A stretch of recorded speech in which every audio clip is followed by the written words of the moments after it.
Quando a gente lê o texto aqui, parece o quê? Meia hora depois, Moisés levantou lá numa haste uma serpente de bronze. Mas não foi assim. Primeiro tiveram que correr atrás do quê? Brinco, corrente, anéis, para fundir, para derreter, vamos dizer assim. Chamar lá alguém que conhecia um pouco de ourivesaria, de arte, sei lá, para fazer uma serpente, uma imagem de uma serpente. Arrumaram lá uma haste e subiram a serpente de bronze.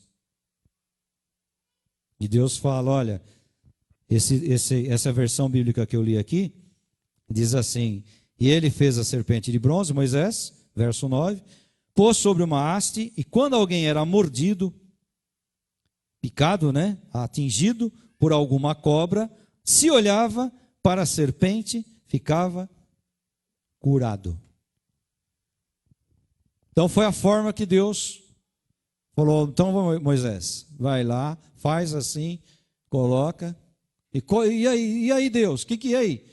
E aí você diga para o povo, tem que olhar para a serpente.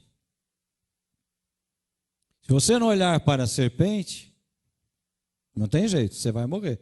O veneno vai rodar o seu corpo e você vai cair. Quanto a essas outras versões que eu falei para os irmãos aí, eu não sei, pegar o cara morto, né, e tentar abrir os olhos assim dele para olhar a serpente, não sei se aconteceu isso. Eu acho difícil. Eu acho que quem morreu ali, morreu. Não teve mais chance.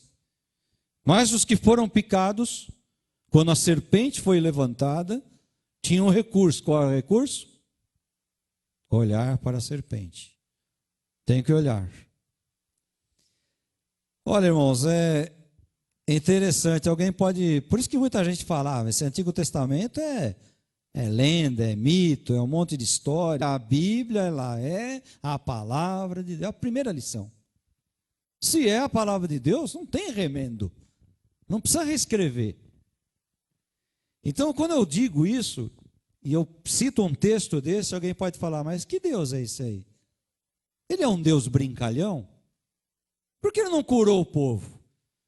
Por que mandou o sujeito aí, enquanto faz a serpente lá, vai saber quantos foram lá atacados por outras cobras e morreram também? Sei lá, o texto não fala, mas dá para a gente pensar isso.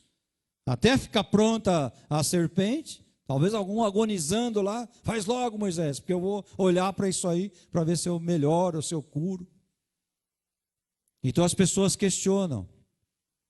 As pessoas questionam dentro das cadeiras de faculdade, nos livros. Está cheio de gente aí nas universidades, falando que isso aqui, olha, que Deus é esse aí? Você acredita nisso ainda? Isso é uma palhaçada. Isso aqui é uma papagaiada. Não é? Para que Deus fez isso aí? Por que Deus permitiu isso? Deus não é contra a idolatria? Por que mandou fazer uma serpente? Era para o povo adorar a serpente, irmãos? Está escrito aí, para que olhem para a serpente e a adorem. Está escrito isso? Não, está escrito o quê? Para que olhem para a serpente e sejam curados. Lembrando do quê? Lembrando do seu pecado. Então, todos esses tipos de questionamentos você vai ouvir. Cheio de jornalista. Cheio, irmãos. E você vê nas palavras dele o desprezo pela Bíblia. Nesse tempo que os templos foram fechados, eu vi gente desprezando. Que esses crentes aí, esses católicos aí?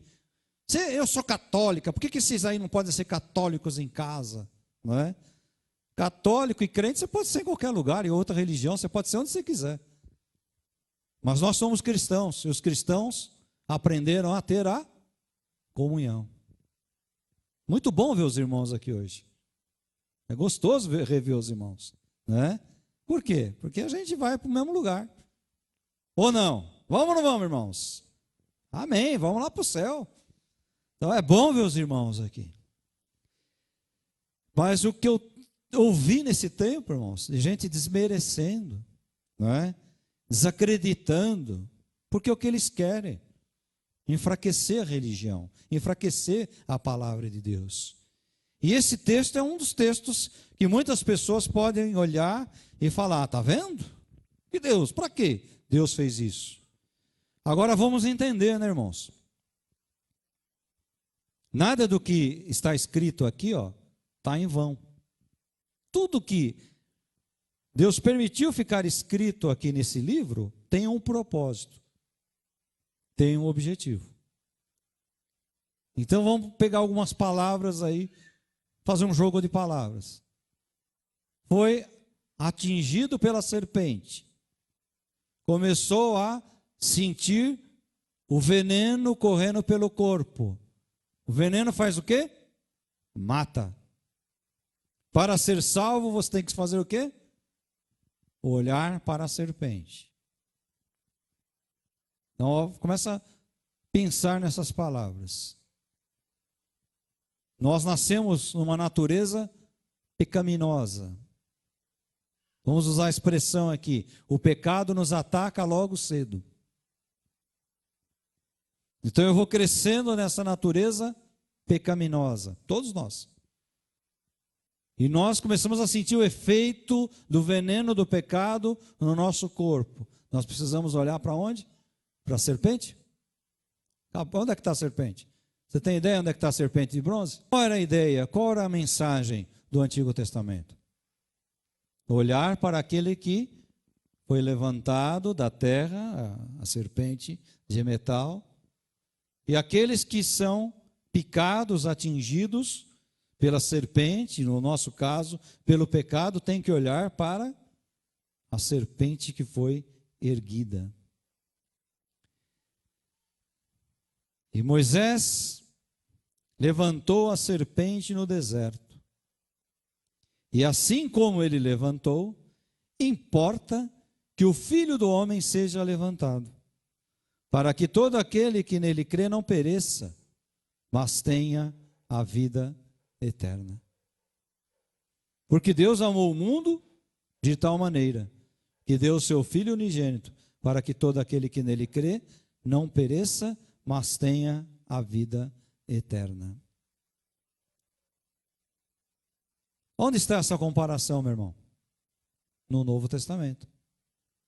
Quem disse essa palavra? Olha, assim como Moisés levantou a serpente no deserto, cumpre que o Filho do Homem será levantado sobre a terra, e todos que olharem para ele alcançarão vida.